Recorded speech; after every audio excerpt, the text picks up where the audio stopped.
الأول أشكر الرحيم.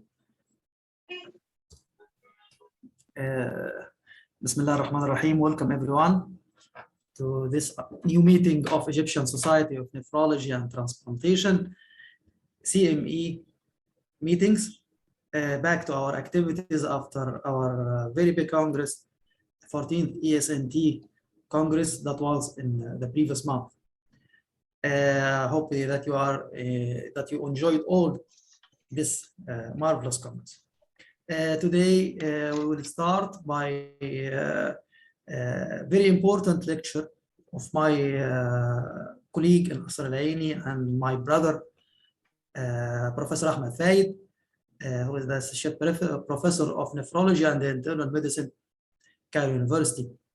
Professor Ahmed was graduated and from Qasr Al-Aini, received his master's thesis and MD from the same faculty, and starting from his residency forwards, he is working in nephrology department of Qasr Al-Aini Hospital and also in intensive care, medical intensive care unit. We had a long journey together in establishing critical care nephrology specialty both in Qasr Al-Aini and in Egypt through our many critical care nephrology conferences, Qasr Al-Aini critical care nephrology conferences, 6 conferences, and AKI courses. Also, Professor Ahmed has many national and international publications, the last of which was about 1 week ago. It was a multi-center study about the relapse of HCV cryoglobulinemia after direct antiviral treatment. We hope for Professor Ahmed many progress, and we are expecting to enjoy this talk today. He will speak today about cystic kidney disease, and I think from the title that you can see from the shared slide that he is going to speak in a clinical based approach. He is speaking about an approach to cystic kidney disease.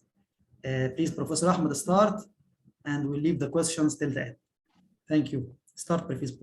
Thanks, my dear brother and dear colleagues, Dr. Yasser Abdelhamid, Professor of Internal Medicine and Nephrology in Qasr Al-Aini, Cairo University. We will talk today on simple approach to how to approach the cystic kidney disease. We have the 2 parts in the lecture. The first part, which is our approach about the cystic kidney disease, and the second part in the lecture, we will present a real life case presentation. This is our agenda, which includes an introduction, and then we talk about the epidemiology of the cystic kidney disease and what is the characteristic of the cystic kidney diseases, and how to clinical assessment of the patient with the cystic kidney disease, and what is the roadmap for the cystic kidney disease approach, and how we treat the different cystic kidney disease. First is the cystic kidney disease. Cysts, which are an epithelium-lined cavity that filled with the fluid, and the renal cysts are clinically insignificant or may cause an end-stage renal failure and develop due to genetic or non-genetic causes, either in the children or and adults. And the cystic kidney disease may be the part of the multi-system disorder with extra-renal symptoms, and the most common cystic kidney disease in adult is autosomal dominant polycystic kidney disease. The cystic kidney disease is diagnosed mainly by the renal size and the cyst localization, as well as an extra-renal symptoms. Now, the advances in the molecular genetics has encouraged the attempts to unify the diverse spectrum of this cystic kidney disease under the pathophysiological concept of ciliopathies. This is the new term of cystic kidney disease. And what is meant by the cilia? Cilia are the small hair-like cellular organelles that is present in almost all vertebrate cells. And when to go to by sensing this cilia, by sensing the extracellular signal and transferring them to the interior of the cell, and the cilia so regulates the function such as cellular proliferation, differentiation, epithelial cell, and the cell polarity, and the nerve growth and the tissue maintenance. And the cystic kidney disease here, which is developed due to the several etiology, mainly due to the defect on the cilia, but there is a wide spectrum, including developmental cause, inherited cause, acquired cause, and the systemic disease related. And this is the molecular structure of the cilia or the cilia centromere. Either here is the defect in the receptor, either in the polycycline 1 or polycycline 2, due to the polycystic kidney disease 1 or 2 genes that develops the adult the autosomal dominant polycystic kidney disease, or in the PKHD1 we develop the autosomal recessive polycystic kidney disease. If the defect in the transition zone, it will produce what is meant by the nephronophthisis that will we prescribe later. And also the defects may be in the basal body or in the transcription factor. This will develop the different ciliopathy syndrome that will be prescribed simply in the brief way now. So that any abnormality of the cilia centrosome complex resulting into ciliopathy and ending to cyst formation. The degree and the severity of this gene mutation and whatever the mutation occurred at either the morphogenetic stage or in the maintenance stage, this will be determined the severity and the time of onset of the disease. So that the severity of the disease and the time either it appears in the childhood, in the adolescence, or in the adult stage will develop either this degree of gene mutation developed during either the morphogenetic stage early or in the maintenance stage, which is occur late. What is the non-genetic cystic kidney disease? The non-genetic cystic kidney disease, it may be developmental or acquired.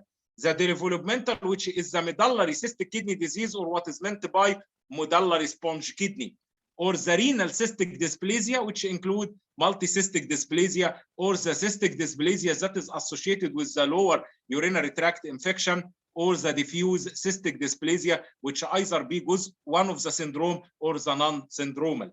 And the acquired, which is the simple cyst, either solitary multilocular cyst, and what is meant by hypokalemic cystic disease, and the acquired cystic disease in the advanced renal failure. And the other issue, which is the genetic cystic disease, which is either autosomal dominant, like the autosomal dominant polycystic kidney disease, and the tuberous sclerosis complex, and the von Hippel-Lindau syndrome, and also the autosomal recessive, including autosomal recessive polycystic kidney disease, or nephronophthisis, or the Meckel-Guprar syndrome. And the X linkage is the orofacial digital syndrome type 1. Simply, we will present the acquired cystic kidney disease. One of them is either the hilar cyst or the hypokalemic cystic disease. The hypokalemic cystic disease, which is the renal cyst that are often seen in association with the chronic hypokalemia and secondary to primary hyperaldosteronism or other renal potassium wasting disorder. And the hilar cysts are spherical accumulation of the clear fat droplet containing fluid within the renal sinuses. And this cystic structure, which is the hilar cyst, these are not lined by the epithelium like the typical cystic disease, and the most commonly seen in the debilitated patient, and this may represent as an atrophy of the renal sinus fat rather than the true cyst, because we are agree that the cyst is lined by the epithelium, but this hilar cyst, it is not lined by the epithelium. The other two acquired cysts, either the perinephric pseudocyst, which is typically occurs under the renal capsule or in the perirenal fascia. And this occurs as the result of the urine extravasation from the traumatic or the spontaneous rupture of the renal cyst, or as the posterior extension of the pancreatic pseudocyst. This is not the true cyst. This is called perinephric pseudocyst, which is one of the acquired cystic kidney disease. And the acquired cystic kidney disease in the renal failure, which is occurring in our patients on the maintenance hemodialysis due to the results of the progressive structural end-stage kidney remodeling, and they may be associated with high risk of the renal cell carcinoma. So, as you see, the issue is very complex. we will go to the epidemiology of the cystic kidney disease. Let of us know that the incidence of other autosomal dominant polycystic kidney disease, which is the most common cystic kidney disease, it occurs in 1 to 500 to 1,000 person, which affects 12.5 million person worldwide, and this is mostly present in the adults. And the end-stage renal disease is the one of the significant complication of the autosomal dominant polycystic kidney disease, and the symptomatic progression is seen mostly in men. And autosomal dominant polycystic kidney disease affect all racial and ethnic groups equally. When to go to the incidence of autosomal recessive polycystic kidney disease, the incidence is low. It is 1 in 6,000 to 550,000 newborn. And it is mostly diagnosed here in the infancy. This is developed early in the morphogenetic stage, not in the maintenance stage or the adolescence. And it is the cause of 5% of end-stage renal disease in the children.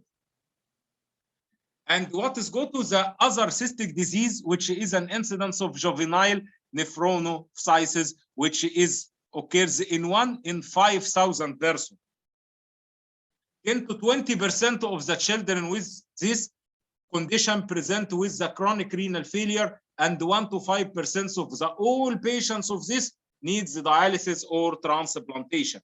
And additionally, this juvenile nephronophthisis is the most common reason of the genetic end-stage renal disease in the children. And the other issue, which is one of the autosomal inheritance, which is the tuberous sclerosis complex, which occurs in 1 in 10,000 to 50,000 person, and represents 20 to the 25% of these patients, and they have renal cysts. And this diagram represents the age distribution of the different cystic kidney disease. Here, the autosomal dominant, which presents more in the adults, but maybe start in the neonates. And this is the autosomal recessive, which appears mainly is the disease of the infants and neonates. And the nephronophthisis appears in the infants, adolescents, and the adults. All are the same. And the medullary cystic kidney disease, occurs here in the adults. And the tuberous sclerosis complex start in the neonate and decrease with the age. And the von Hippel-Lindau disease start in the late adolescents and the adults. And the simple cyst occurs mainly in the late adolescence, but more common in the adults. What is the characteristic of this different cystic kidney disease? Simply the autosomal dominant polycystic kidney disease, which is the most common one. What is the genetic basis? All of us know it is the mutation either in the PKD1 or PKD2, which is accounted to more than 90% of all cases. And the renal manifestations of this mainly is the urine concentration defect and enlarged kidney with continuous growth of the cyst throughout, and hematuria, hypertension, and decline of the GFR with advancing age. And what is the extrarenal manifestation?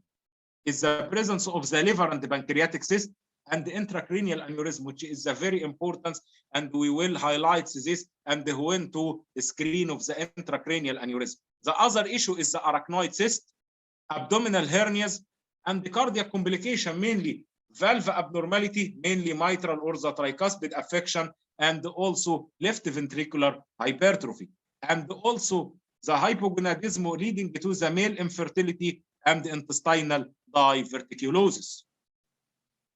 And lastly, it is maybe associated with the cystic lung disease and bronchiectasis.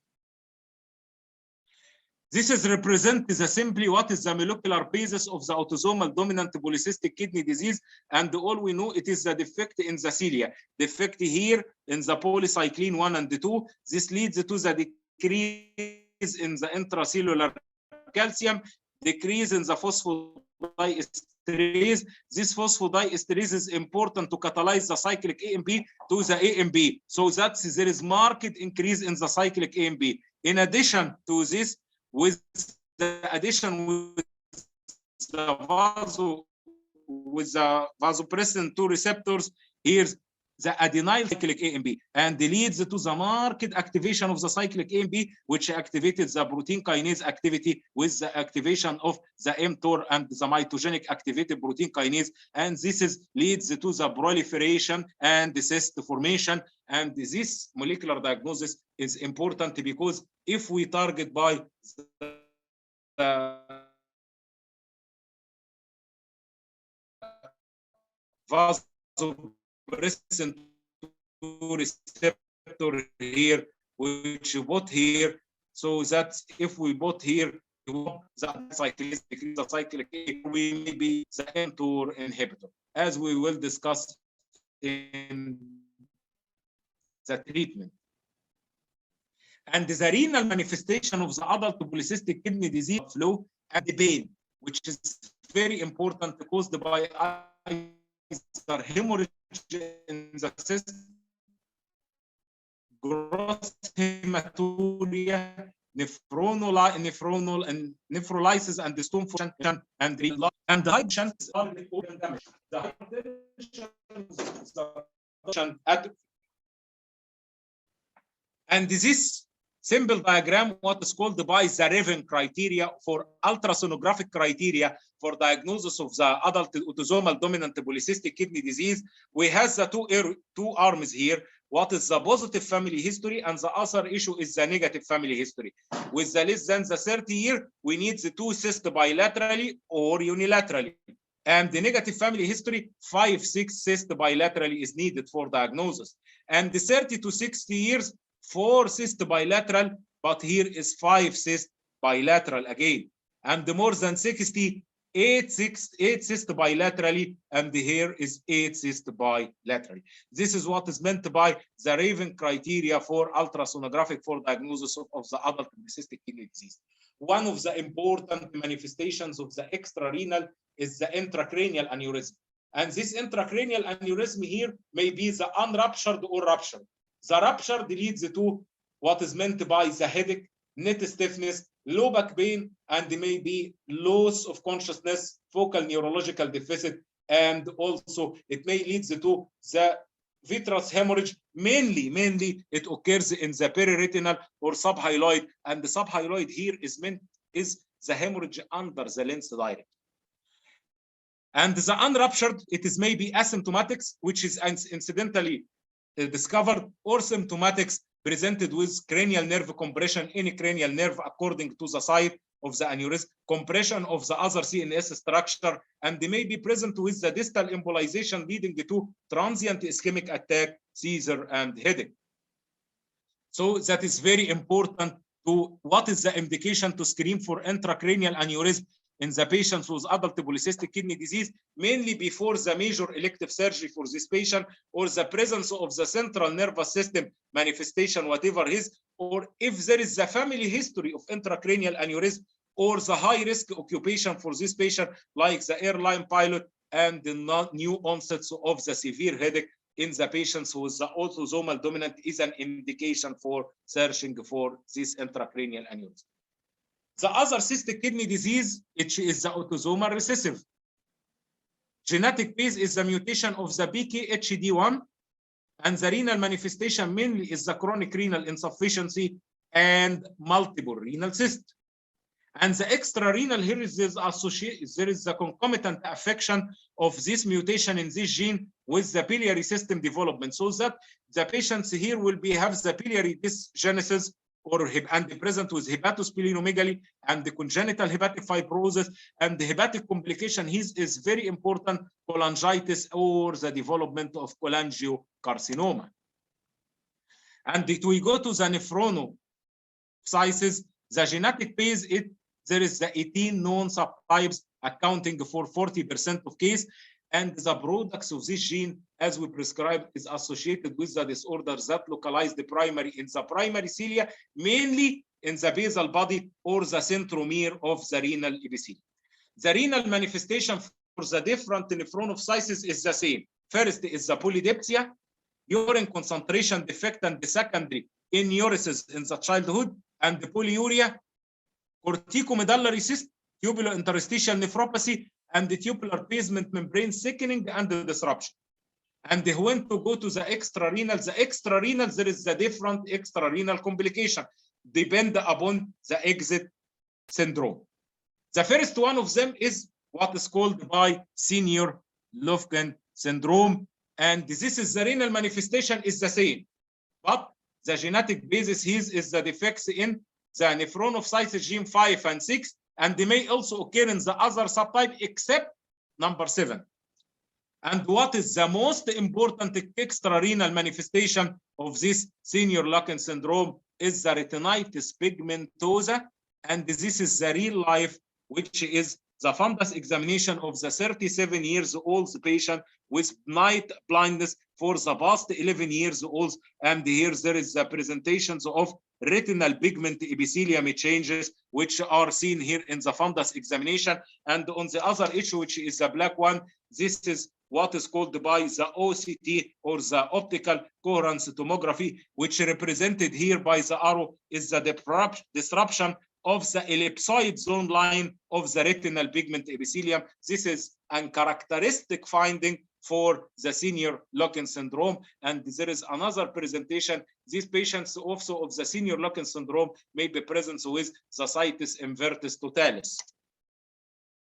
And the Droplet syndrome, which is the second one, the renal manifestation again is the same. And the genetic base here is the mutation of any different 21 genes.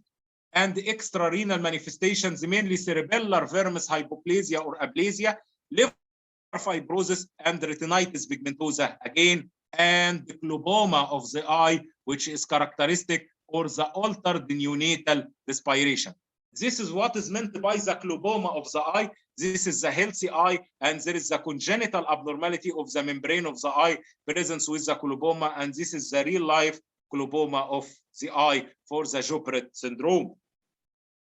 And again, it is the Mickel-Grupper syndrome, with the genetic base is the mutation of the 11 different genes. And again, the renal manifestation is the same for all nephronophysis, and the extrarenal mainly bilateral post-axial hexadactyly and the hepatobiliary ductal dysgenesis causing fibrocytic liver disease and CMS malformation, usually occipital encephalocele. And when to go to the one of the autosomal affections, which is the Bradel-Bett syndromes, here there is the mutations in the Bradel-Bett 1 to 19, which is accounted to 80% of the case. The renal manifestation in the same, and again the difference in the extrarenal, mainly juvenile obesity, mainly polydactyly, and mainly mental retardation, retinal defect, anosmia, and also hypogonadism with male infertility. And this is the picture for hexadactyly in the adult patient with the Bradel-Bett syndrome. And when to go to one of the commonest, which is the medullary cystic kidney disease, which is this one, it is not up to the dates, don't have extrarenal manifestation. The genetic base, it is either type 1 or type 2. Type 1 is the mutation of the MUC1 mutation, which is associated with type 2, or MUC-OD1, which is accounted to 70.8% of the type 2 disease. And this is the medullary cystic kidney disease, which is characterized mainly by dilated medullary and the papillary collecting duct, which giving the renal medulla the spongy appearance. Here the name of the medullary sponge kidney instead of the medullary cystic kidney disease. And it is associated with mainly nephrocalcinosis and the recurrent calcium nephrinolysis and abnormality in the renal acidification and urine concentration. And also this leads to bone mineralization defect and increasing the risk of the urinary tract infection. And this is picture simplify what I say. This is the kidney and the cystic abnormality with the characteristic with the difference optic, skeletal, liver, cardiovascular, either developmental or reproductive, and the muscular, CNS, endocrine, and the facial. And each one here is coding with the different either autosomal polycystic kidney disease, either Droplet syndrome, or either the medullary cystic kidney disease or Mickel's disease. And when to go to the other issue, which is one of the complex syndrome, is called the von Hippel-Lindau syndrome, which is an autosomal dominant mutation in the von Hippel-Lindau.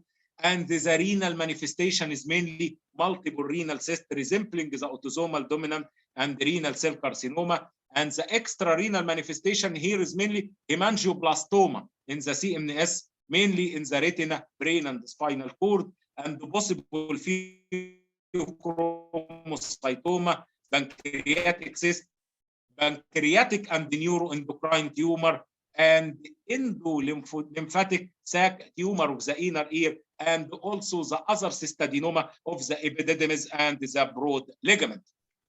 And this is the classification of the von Hippel-Lindau, which is the type 1 or type 2, A, B, or C. Type 1 mainly is the predominantly hemangioblastoma and renal cell carcinoma, with the low risk for the pheochromocytoma. And type 2A, what is the difference? Hemangioblastoma and the pheochromocytoma is the main, but there is a low risk for the renal cell carcinoma. And the type 2B is the difference is the hemangioblastoma with renal cell carcinoma and the pheochromocytoma, which is the high one. And the type 2C, this is mainly predominantly presented with pheochromocytoma and the very limited risk for hemangioblastoma and renal cell carcinoma. This is how to differentiate between the classification of the von Hippel-Lindau subtypes. When to go to the tuberous sclerosis complex, the genetic backgrounds mainly is the sporadic with the tuberous sclerosis complex 1 or 2 germline mutation, and the renal manifestation mainly here is the renal cell carcinoma and the angiomyolipoma. Sometimes there may be multiple renal cysts.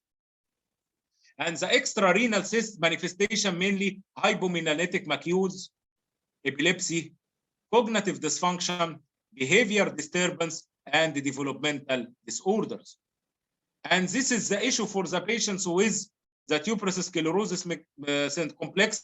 And this is the major feature. There is the facial angiofibroma, and this is all the major feature. And this is the minor feature that is the presence, as we see here, the lymphangioliomyomatosis that is the presence here, and also the multiple renal nodular hamartoma, which is the present here, and the non-traumatic urological periangial fibroma and the hypomyelinatic macule. And they want to go the multiple pits or the hamartoma of the gastrointestinal tract, the bone cyst, and the retinal complication. And the multiple renal cyst here is one of the minor complication, but the renal angiomyolipoma is one of the major criteria. To diagnose, we need the definite tuberous sclerosis, 2 of this major feature, and one major and the 2 minor feature. This is the definite tuberous sclerosis complex.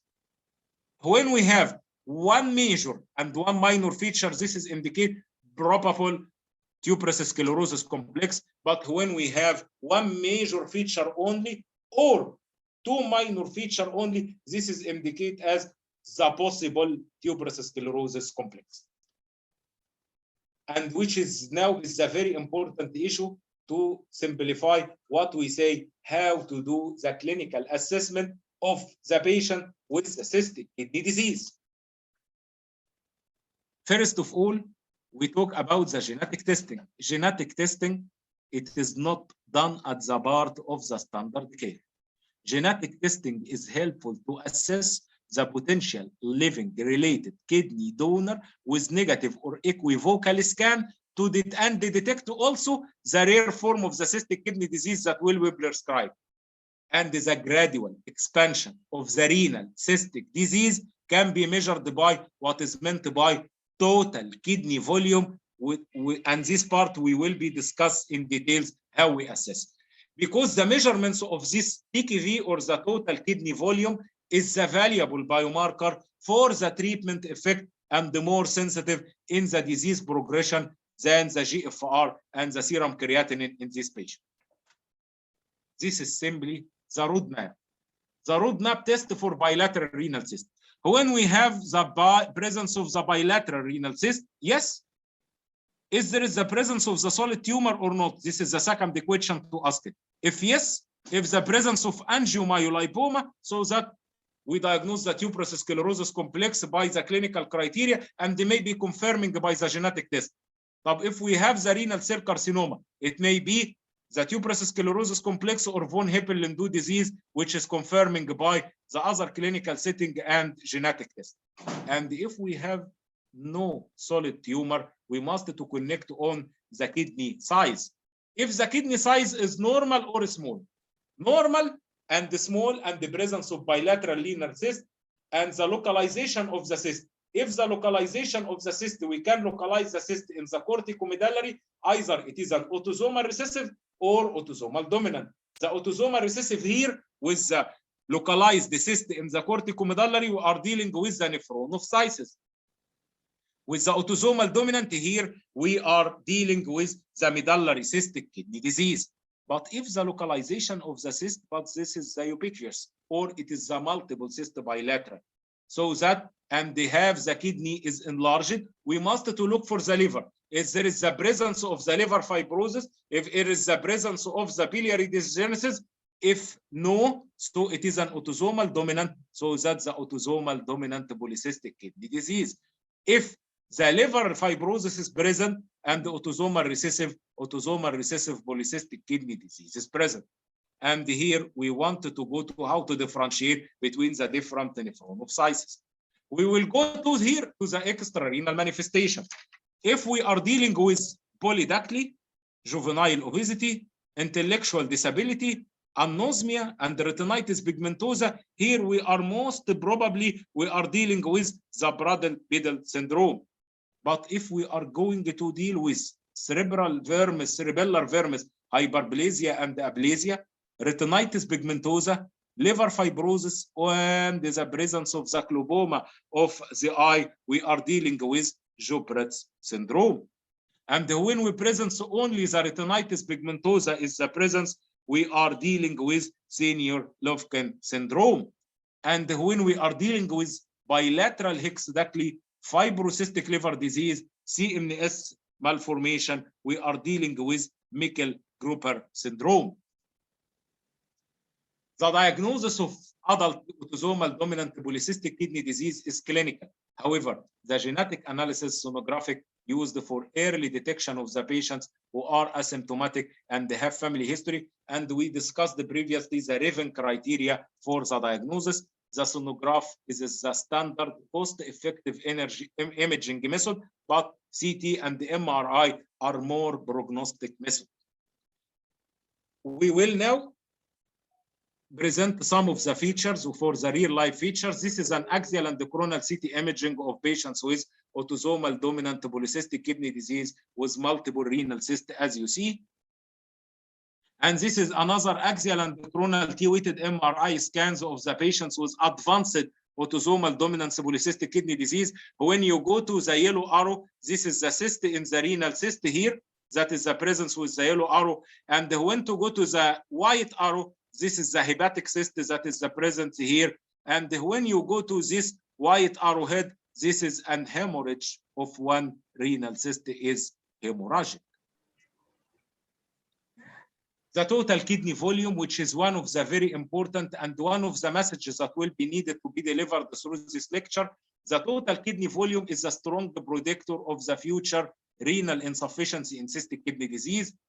Different imaging modality, ultrasound, MRI, and CT scan, and the post-processing method, stereology, and ellipsoid calculation are important to determine the total kidney volume. The first step is determine the total kidney volume by determining the right and the left. This is a mathematical issue by deriving the length, width, and depth. This is the length, width, and depth. This is the length width. How we calculate the length? The length is obtained by the average maximum longitudinal diameter taken from the coronal and sagittal image, or maybe the single longitudinal diameter that will be taken in the measurements that is obtained here in the coronal image, as we see in the image. And the width and the depth is usually of the kidney obtained from the transverse image with the maximum transverse diameter. And after we obtain this, we have the height adjusted total kidney volume, which can be seen as the annual kidney growth and the risk for end-stage glomerular filtration rate decline. This is the second step. After we calculate the total kidney volume, we multiply over the height, we obtain the height total kidney volume, which is plotted against this diagram to classify the patients either class 1A with class 1B, class 1C, class 1D, and class 1E. The class 1 is the less than 5% estimated kidney growth failure with the low risk, and when we go up to the E, which is the high risk. The total kidney volume is a very important prognostic factor for the progression of the patient with the autosomal dominant polycystic kidney disease. Again, we emphasize that the molecular genetic base, it is not done as the routine standard care, and it have the play, but it play a major important role in the patient predicting the disease progression, which may be as a piece of puzzle for making a therapeutic decision in the future. And the current and evolving, what is the current and evolving indication to do this genetic test in autosomal dominant polycystic kidney disease? We have the two scenarios. First scenario, where the genetic test is indicated, suspected autosomal dominant with no apparent family history or with equivocal renal imaging, or autosomal dominant kidney disease in young patient less than 25 years, because the Riven criteria starting from 30 at the risk subject. What is the risk subject? The living related kidney donation evaluation and obtaining life or disability insurance. And the other issue is the prenatal and the pre-implantation genetic diagnosis. Scenario, the other scenario, which is the indication for the genetic testing to identify the high risk patient for the novel disease modifier therapy or the clinical trial, or to delineating the cause of the atypical clinical presentation as early and severe disease, and discrepancy between the imaging finding and the marked deterioration in the renal function, asymptomatic unilateral segmental cystic kidney disease, or marked intrafamilial disease discordance, or suspected somatic mosaicism, syndromic form of polycystic kidney disease, which that is present in the nephron of Cystic. This is the genetic testing for all cystic kidney disease and the genetic base analysis that is will be present. I want to go to the another, which is an autosomal recessive polycystic kidney disease, which is diagnosed by genetic testing here and the sonography. Serum sodium concentration may be useful for evaluating the hyponatremia in these patients, and urine osmolarity for disabling reduce the concentration ability. Again, we must look for the liver, because the biliary dysgenesis, bilirubin and the hepatic enzyme CBC perform for the risk for patient for portal hypertension and splenic dysfunction. And again, this is an imaging for autosomal recessive polycystic kidney disease in 4 years old girl with contrast enhanced, and shows that the striated nephrogram and the prolonged corticomedullary differentiation. And this is another issue of the T-weighted image. This is the white arrow for the liver Caroli syndrome with the multiple cyst, and here the white arrowheads here for the polycystic kidney disease in autosomal recessive polycystic kidney disease. And the juvenile nephrolysis and the medullary cystic kidney disease diagnosed by increased serum sodium concentration, maybe minimal proteinuria and normal sediments. Sonographic and the CT scan shows a shrunken kidney, and this is an ultrasound scan shows the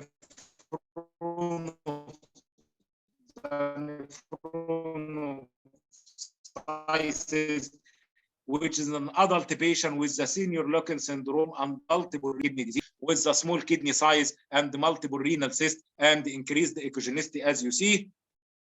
And this is the T-weighted image and T1 weighted image brain MRI for patient with Droplet syndrome, which is characteristic by the cerebellar vermis aplasia and the malformed brainstem, which is an indicated here, and giving here the characteristic appearance in the MRI caused the molar tooth sign.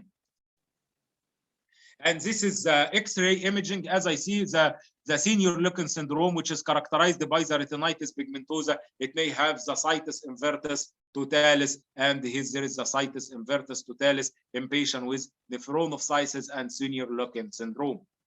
And this is an axial two-weighted MRI and coronal fat suppression, and the MRI with patient with the tuberous sclerosis complex. Here we will go with the white arrow here for the cystic kidney disease that is present here, and here with the cystic kidney disease. And when you go to this white arrowhead for the bilateral renal angiomyolipoma. And another helpful tools in the cystic kidney disease is what is meant by the Postnick classification, which help to diagnose and manage the cystic kidney disease pre and post contrast scan. It has the 4 category 4 evaluations of cystic kidney disease. Postnick 1, which is the category, it is the benign simple cyst. It is the simple cyst, thin wall with the clear water content without any septa, any calcification or solid component, and they don't require any further evaluation. And the category 2, which is the benign simple cyst, but like the one, but it have few thin wall and the septa and defined calcification. And here for the category 2, the follow-up of these patients is needed to confirm the diagnosis 6 to 12 months later. And what is meant by category 2F? 2F, it is an indeterminate between category 1 and category 2, sorry, and the category 3. And this is have multiple thin septa that is mainly with minimal small thickening with nodular calcification, and here the follow-up is recommended. When we go to the Postnick 3, 40 to 60% these are malignant, 3 and 4, which is coming. This is a multilocular cyst, thick wall, septa, irregular calcification, and the follow-up periodic imaging here is needed. And the category 4, 85 to 100%, this is malignant and the large nodular cyst with enhancing solid components and require surgery. And when to apply this Postnick classification, which is also 1, 2, or 2F, with the presence of symptoms, the pain, hypertension, hematuria, infection, or the presence of blood, is no. So that periodic follow-up, especially the 2F. And if the presence of these symptoms may needs and the size of the kidney with the total kidney volume more than the 200 millimeter, and the localization here either parapelvic, yes or no. Yes, we may do an aspiration and consider the sclerotherapy or sclerosing agents to collapse this issue. And if the size is less than 200 millimeter and not parapelvic, consider surgery and lab because or robotic surgery either. But when we go the 3 or 4 stage, this is an excisional biopsy, either cystectomy or nephron sparing surgery or radical nephrectomy may be needed because the risk of malignancy.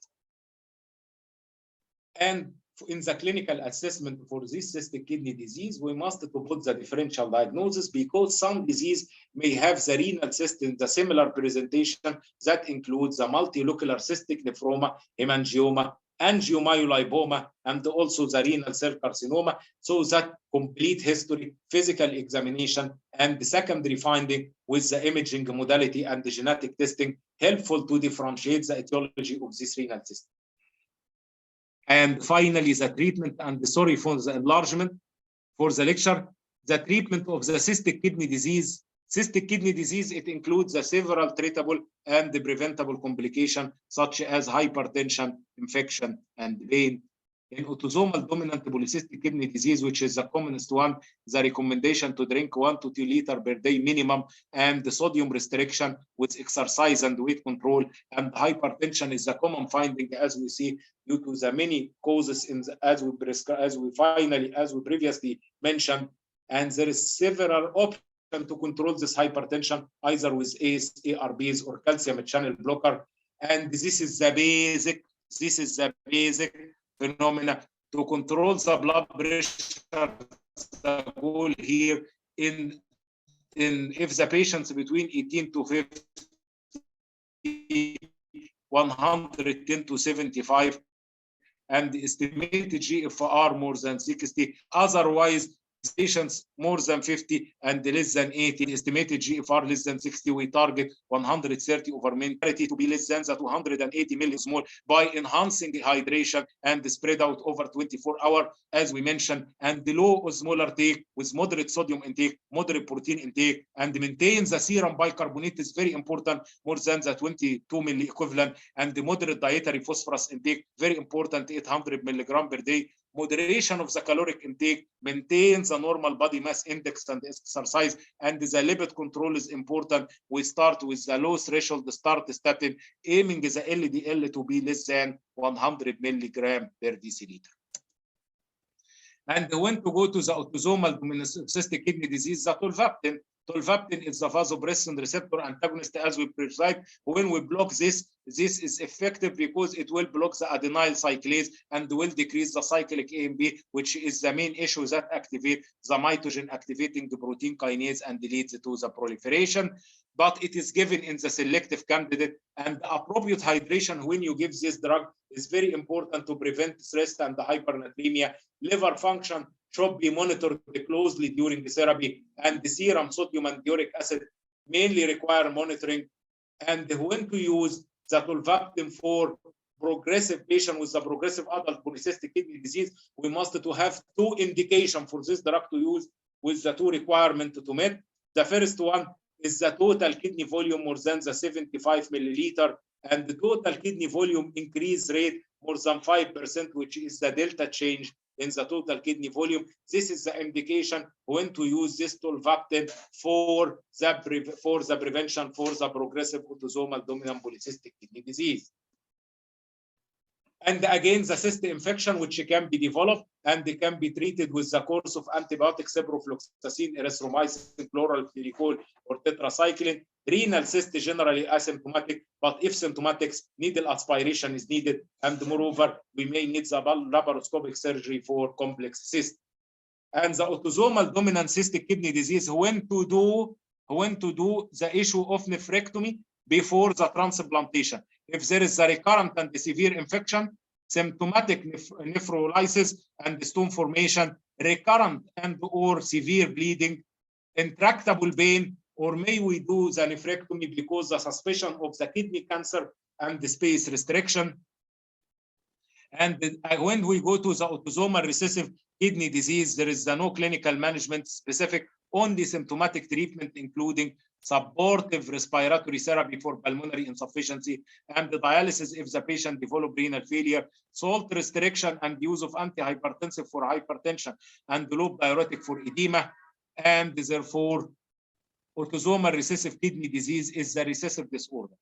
This is an important deliver message because either parents may be suitable kidney donor for this baby, and in some patients, we must do combine the liver and the kidney because they may be associated biliary dysgenesis.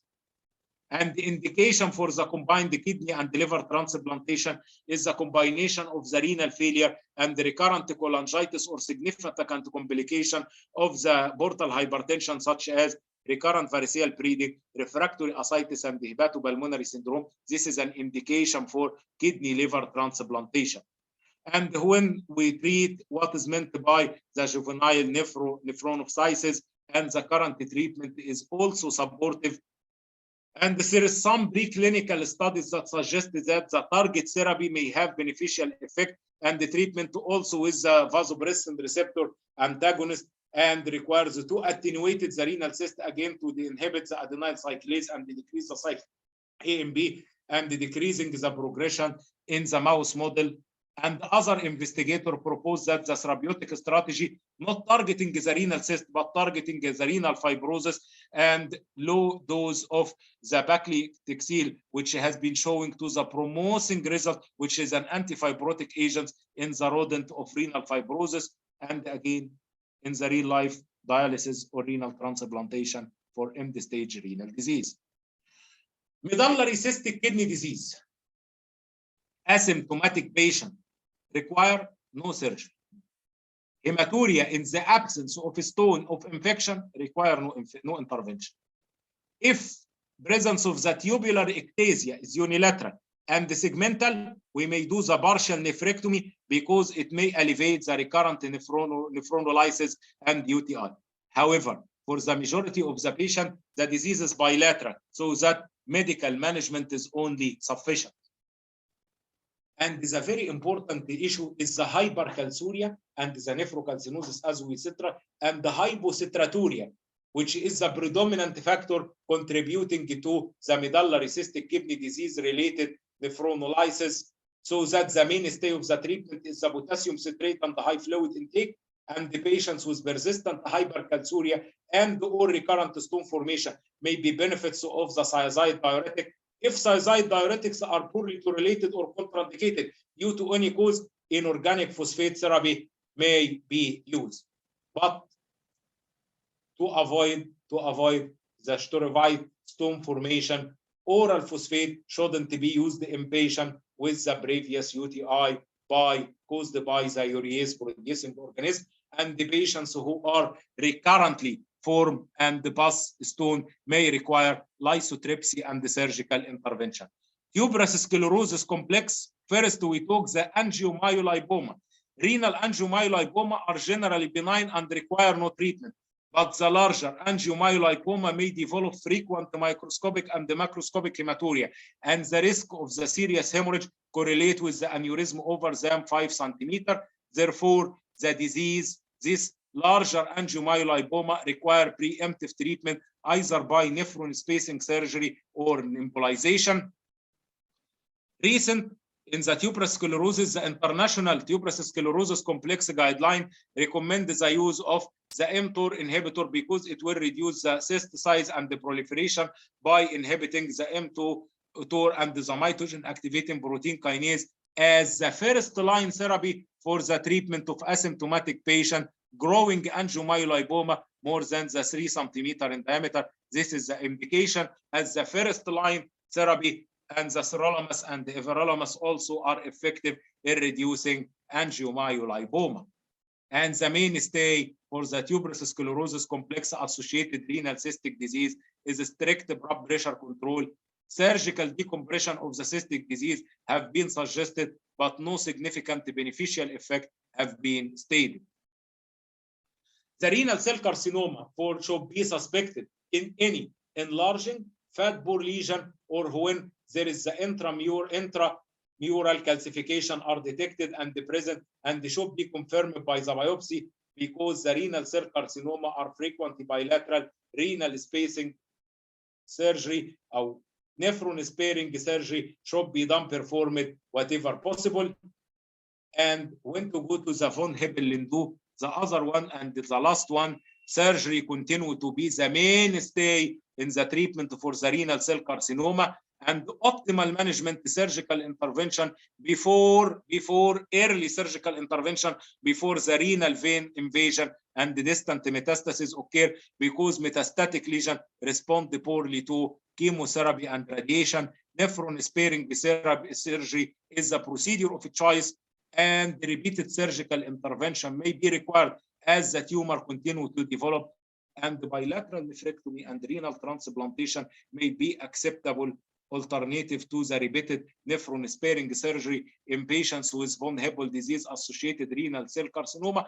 But it remains determined whatever the post-transplant immunosuppression may enhance the retinal and the CNS hemangioblastoma, which is one of the major criteria from von Hippel-Lindau and the other lesion found in the patient. This is undetermined issue till now. And the drug that inhibit also the vascular endothelial growth factor pathway, hypoxia inducible factor, and the von Hippel-Lindau, such as the multiple tyrosine kinase inhibitor, such as the sutinab or the sorafenib and the pozapinab, and the other monoclonal antivascular antibody is the bizumab may be used and proven to have the sporadic renal cell carcinoma may be therapeutically useful for this hemangioblastoma and renal cell carcinoma. When to go to the simple renal cyst, how to manage? This is associated either with pain or renal dependent hypertension, managed by percutaneous aspiration under radiographic guidance and the installation of the sclerosing agent into the cystic cavity. or we may do the laparoscopic or marsupialization. What is marsupialization? It is the retroperitoneoscoping cyst unroofing, which may be needed for large cyst containing volume more than 100, and the cyst infection with the Enterobacteriaceae, Staphylococci, and the Proteus may be reported, and the operative and the percutaneous drainage is often required in addition to the antibiotic treatment. And this is one how to deal with the simple renal cyst, which is the symptomatic and intractable size. Attempt for the percutaneous drainage, which is the maximum 2 times, to fill the attempt for percutaneous drainage, position of the cyst making the percutaneous access unsuitable, or reaccumulation of the cyst, largely go to the laparoscopic excision or the roofing of the cyst with marsupialization. If still unable to excise or deroof, open surgery and excise or deroof the surgery. And the take-home message finally, and sorry for the long discussion, the cystic kidney disease are multi-system disorders that is present with the definite extra-renal manifestation, and it is regarded as the ciliopathy. And this is the ciliopathy with a different change in that is occur in the cilia centromere. And the most prevalent again is the autosomal dominant polycystic kidney disease. And the diagnosis of the cystic kidney disease requires through clinical workup, taking not only the kidney size and cyst localization, but don't forget the extra-renal manifestation. And again, the utility of the genetic testing vary greatly between the disease. However, testing is generally needed in the cystic kidney disease accompanied with the renal tumor. And this is the extra-renal manifestation of the different cystic kidney disease. And this is our roadmap for the bilateral cystic kidney disease. And thank you. This is the first part of my lecture. Thank you, Professor Ahmed, for this very elegant talk illustrating various parts of kidney cystic disease. Do you have a case for discussion? Yes, we have the simple case from the real life case, Dr. Yasser, from Qasr Al-Aini, to deliver also an important message for our colleague. Okay, we can go through, but let me summarize your talk that you illustrated the various types of kidney cystic lesions. These are mainly ciliary disorders, and either developmental, genetic, or acquired, or containing a part of secondary to systemic diseases. Also, you illustrated how to differentiate between various types of the disease, depending mainly on the presence of tumor or not, presence of kidney size, liver affection, and denoting the importance of extra-renal manifestations in differentiating various types of syndromes. Also, genetic testing, which is difficult to be done and is not recommended in every case, but is recommended in certain cases as pre-transplant situations, in cases of tumors, and in certain conditions of other polycystic kidney disease. I think you have illustrated the importance of total kidney volume in predicting the progression to renal insufficiency and to predict how much about the prognosis. Also, the nature of the cyst in the Bosniak classification, depending on the size and the criteria, radiological criteria of the cyst, and the importance of combining the symptoms and the size of this in this classification to reach the proper diagnosis, and how much this cyst is risky to form malignancy.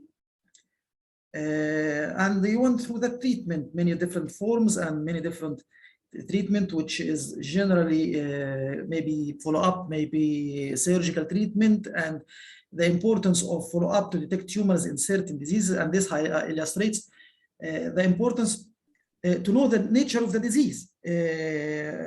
What is the incidence of tumor, renal cell carcinoma or other tumors, to follow up.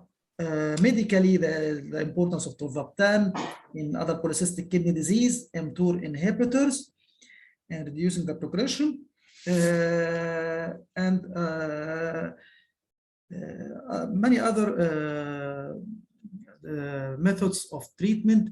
Mainly, you summarized in your last slides what you said in all previous slides clearly, and thank you very much. We have one question in the chat before we go through your case from Rami Shahat. What about genetic therapy for adult polycystic kidney disease?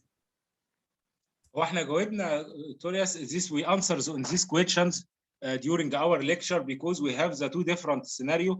The diagnosis is mainly clinical by the autosomal dominant polycystic kidney disease, but we pass to the genetic test is the presence with the atypical presentation, either the early presentation or negative family history, or the definite criteria or the Raven criteria. It is not for the polycystic kidney disease. This is an indication. Or if the patients have the equivocal imaging size, if it is not clear, we will do the genetic testing. But the genetic testing, I emphasize that it is not done with the routine standard care for the autosomal dominant kidney disease. It is done only for the patient, for screening for liver, for the kidney donation, and also for the cystic kidney disease, mainly associated with the extrarenal manifestation and the tumors. I think this is an important message to highlight, that it is not the solution. It is what will not get the final solution for differentiating these cases. In certain cases, only recommend genetic testing. Professor Saeed Khamis wants to comment. Welcome, Professor Saeed, and welcome back. Thank you, Professor Yasser. Thank you, Professor Ahmed, for this elegant presentation. Actually, Professor Ahmed didn't leave any point to comment, but it was very comprehensive and panoramic presentation, actually. One comment only regarding the acquired cystic disease of the kidney in end-stage renal disease patient. Usually, these patients, as Professor Ahmed said, on dialysis for longer period, almost 3 to 5 years on dialysis. And these patients, usually we detect them or we predict that most of them, they don't need ESA or iron for their anemia treatment. I mean, their hemoglobin starts to improve spontaneously or naturally. Not all of them, but most of them. My question to Professor Ahmed, do we need screening for this acquired cystic disease of the kidney, as because it is predisposing to renal cell carcinoma or squamous cell carcinoma especially? And if yes, how frequent and what is the optimum imaging modality to screen with? Thank you so much. Thanks, Dr. Saeed, for your comment. First, for the acquired cystic kidney disease that is related to the renal failure, it is indicated for the screening for the renal cell carcinoma if the cyst have the changes that is indicating for the malignancy. Mainly the presence of the mular calcification or the nodular calcification or with the thick wall that is the present. This is highly suspected for renal cell carcinoma. And when do we do this? We do this schedule follow-up every 6 months for this patient. If the total kidney volume and the TKV again is changing and enlarging and put it against the chart, we may do the further intervention because this may progress to the renal cell carcinoma. We deal with this cyst as the cyst with the solid tumor mass. If there is a finding in the cyst suggestive for the tumor, which is taking either Bosniak class 3 or Bosniak class 4, but if the Bosniak is 2F, which is indeterminate, that is the present between that every 3 to 6 months that is needed because it is not the malignant. So the modality is CT, not ultrasound. The modality, Dr. Saeed, ultrasound is the gold standard, but the very important thing to follow up this patient as the prognostic evidence and the imaging issue is the CT and MRI. Okay, thank you, Prof. Thank you so much.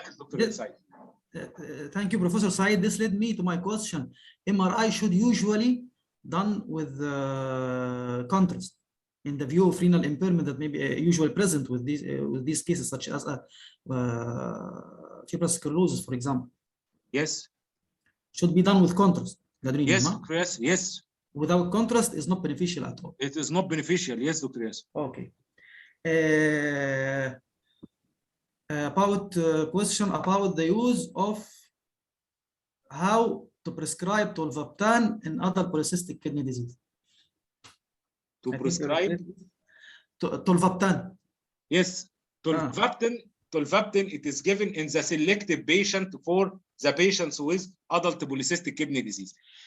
When we give tolvaptan, either for two issues. The first issue to decline the progression of the adult polycystic kidney disease, and this is indicated with the total kidney volume more than the 750, or changing in the total kidney volume more than delta changes change every 6 months, more than the 5%. This is an indication for the progression, for the prevention of the tolvaptan.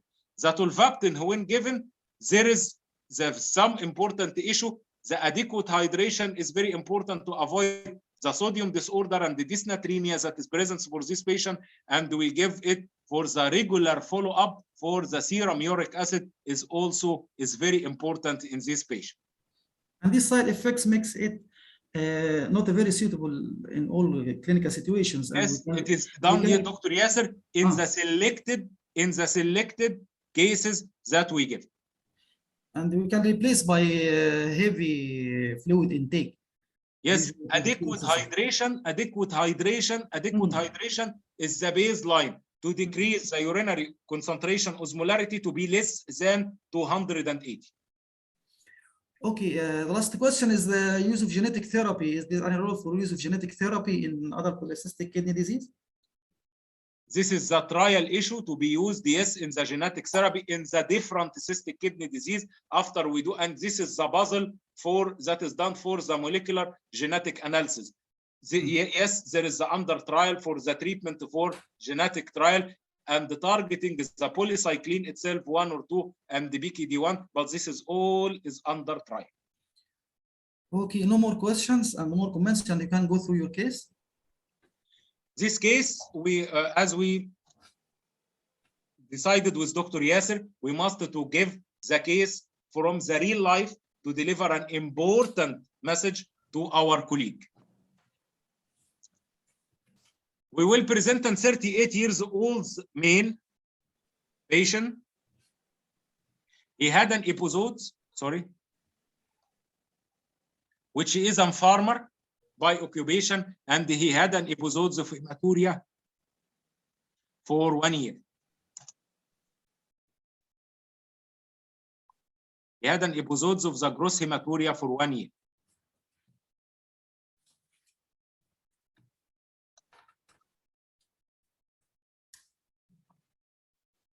And this gross hematuria, which is resolved spontaneously within a week.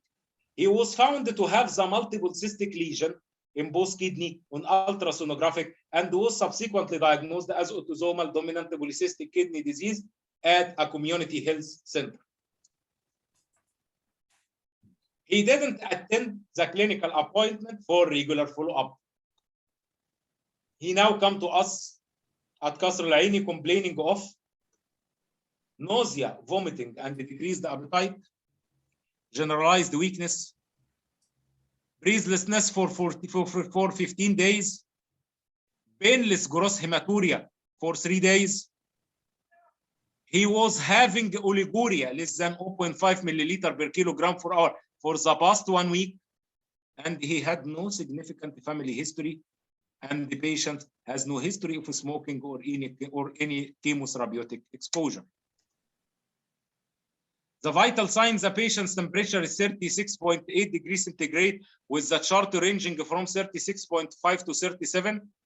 And the respiratory rate is the 36 per minute, and the oxygen saturation is the 94% on the room air. And the blood pressure is 160 over 100 millimeter mercury in the supine and standing. And the pulse was 100 beat per minute regular with average volume equally felt bilateral of no special character, intact peripheral pulsation. Upon examination, he was not in pain, but he was in respiratory distress. And there is marked pallor in the head and neck, and the neck vein are congested, pulsating with systolic collapse. Cardiac examination is normal, and there is a bilateral coarse crepitation in the bilateral basal lung fields that doesn't clear with scuff. And the abdominal examination, no tender, is a non-tender firm lump that was palpable over the left flank region that is moved with respiration, and the extremities and the neurological examination is normal. And when to go to the lymph node examination is normal, musculoskeletal examination is free, and there is bilateral normal fundi. And the blood investigation reveals that there is the deranging blood serum urea 358 milligram per deciliter, creatine 13.8 milligram, and the hemorrhage is 9.4 gram per deciliter. Liver function tests were normal. Ultrasound of the abdomen shows that the bilateral enlarged polycystic kidney with liver cyst and urinary bladder filled with the clots. And this is the abdominal ultrasound case. At this point, our differential diagnosis: hemorrhage within the renal cyst, coincident infection, nephronolysis, or bladder tumor. We do the non-contrast CT scan of the abdomen and the pelvis, which reveal multiple cysts in both kidney and the liver, but there is a urinary bladder mass on the right lateral wall, as seen here with the arrow, with no evidence of extravesical invasion. On cystoscope, there was large clots and small pedunculated bladder mass 1.5 by 0.5 centimeter on the right lateral wall. In the setting of the renal failure with uremia, the patients underwent intermittent hemodialysis regularly, and after the 3 sessions, his breathlessness and respiratory system is very good, and the generally well-being is improved. And we do the transurethral resection of the bladder mass under general anesthesia, and the perioperatively mitomycin C was installed intravesical. And our outcome and follow-up: the patients on the maintenance hemodialysis and under regular follow-up in the nephrology and urology department in Qasr Al Aini, Cairo University, and the histopathology of the transurethral resection bladder tumor specimen reveals that low-grade, non-muscle invasive transitional cell carcinoma, and he had no recurrence in the last 6 months. And our take-home message, which will be delivered from this case discussion: hematuria in autosomal dominant polycystic kidney disease, so mostly to be benign, and they should be evaluated with the high index of suspicion to rule out the malignancy. And again, early diagnosis and the treatment can be very helpful in this condition. And thank you. Thank you, Professor Ahmed, for this case, and highlighting this point of not only depending on the presence of other polycystic kidney disease as the cause of hematuria. We should search for if there is other possible cause and don't rely on this diagnosis only. You said that use of mTOR inhibitors is now the first line of therapy in other polycystic kidney in the tuberous sclerosis. Sorry, in the tuberous sclerosis, and recommend a certain type of mTOR, not the usual we use. That's it. Yes. And regarding rapamycin and everolimus, sirolimus, and everolimus, they have the role in the reduction of the angiomyolipoma. But I think that the results of these mTOR inhibitors were contradictory. It is not good till now. Yes. Okay. And Dr. Yasser, again, we must need to be highlighted in these cases with the tuberous sclerosis complex in all patients. They prescribe in the certain patient. They prescribe in the certain patient in which patient the mainstay is the blood pressure control for this tuberous sclerosis complex. And again, yes, they emphasize that they indicated as the first line of patient with the growing angiomyolipoma greater than 3 centimeters in diameter. This is the message I want really to stress. Yes, this is a very important message. It is not the first line of therapy to go with in all cases. Yes. But the results that are mainly somewhat not that clear to use these drugs in tuberous sclerosis in certain conditions, as you said. And there, again, sirolimus and everolimus in reducing the AML in angiomyolipoma, but not the first line therapy. The first line therapy is the Rapalox. Yes, the other one. Another question. Now, most cases of other polycystic kidney disease is hypertensive. What is the best anti-hypertensive medication for adult polycystic kidney disease? You can deal with a case of the cystic kidney disease, the renin, ACE inhibitor, ARBs, or calcium channel blockers. All of them is given for this patient, and to target the blood pressure to be 110 over and to be less than 85. All type ACE, ARBs, and calcium channel blocker can be used, and also the beta blocker. But the selective beta blocker, because this selective beta blocker, like the nevoblol, because it have the nitric oxide productive, which have a vasodilator effect, it is preferred. Okay, this question was from Dr. Ahmed al-Sheikh, who thanks you a lot for this highly great lecture before starting his question. You illustrated that an important point that we have clear indications for nephrectomy in cases of other polycystic kidney disease pre-transplantation, not in to be the usual practice. Yes. That's it. We have a clear indication. With the clear indication for nephrectomy, it is either is this patient before transplantation, it is not the routine, before transplantation. If the patient with the recurrent or the severe infection, severe nephronolysis, recurrent or severe bleeding, intractable pain, if the pain is not, it is one of the last medication before the transplantation. And again, if there is a suspension of cancer, as Dr. Saeed highlighted, it is very important, and they may be noted if there is have the large kidney size with the large cyst, we may need for a space restriction. This is the solid indication before transplantation. Another important message. Another question from Dr. Ahmed al-Sheikh. If we have a mother who are seeking for donation, but this mother have a simple renal cyst, can she donate for him? Or summarize your talk again. This simple cyst, if this simple cyst is Bosnic class 1, Bosnic class 1, this is and the beta only the Bosnic class 1, not the Bosnic class 2 or the Bosnic class 2F. The Bosnic class 2, which is like the Bosnic class 1, which have the thin wall, and they may be starting of fine calcification, but this may progress later. But only the Bosnic one with the cyst, with the clear water content and thin, which is the single cyst and simple cyst, we will do the aspirations of this cyst before donation.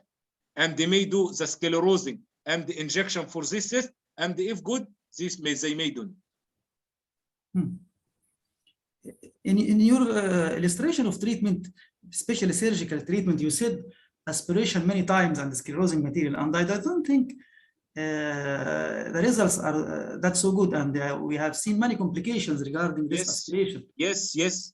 But you repeat it many times that it's maybe a recommended line of treatment in many cases. But yes, Dr. Yasser, the attempt for percutaneous drainage only 2, and if there is 2 failed attempt or drainage, it is an indicated for laparoscopic excision.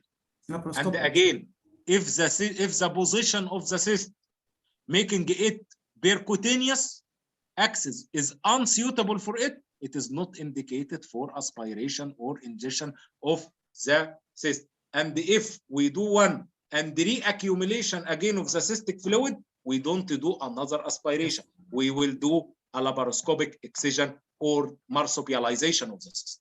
Okay, thank you for this clear message. That is usually carries many complications, and we saw many patients having complications from this procedure. We have no more comments and no more questions on the chat.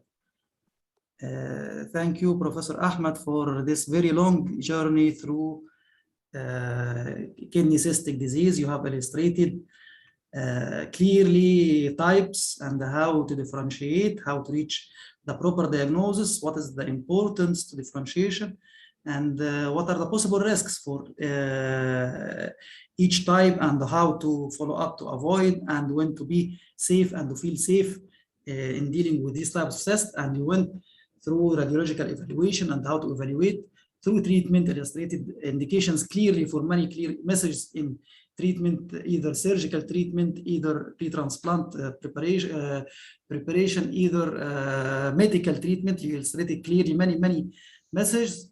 Thank you very much, and excuse me to close. Thank all of our attendees. Thank Professor Saeed Khamis for being with us and for his valuable comments usually. Thank you, Professor Ahmed. Professor Manal Deep said thank you, Dr. Ahmed, and thank you, Professor Manal, for being with us also today. Let me close this meeting and announce about the next one, which will be next Wednesday, inshallah, in the same time, 9 p.m.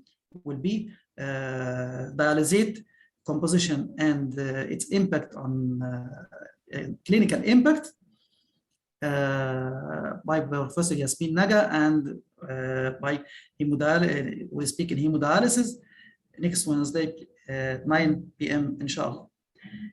Thank you very much.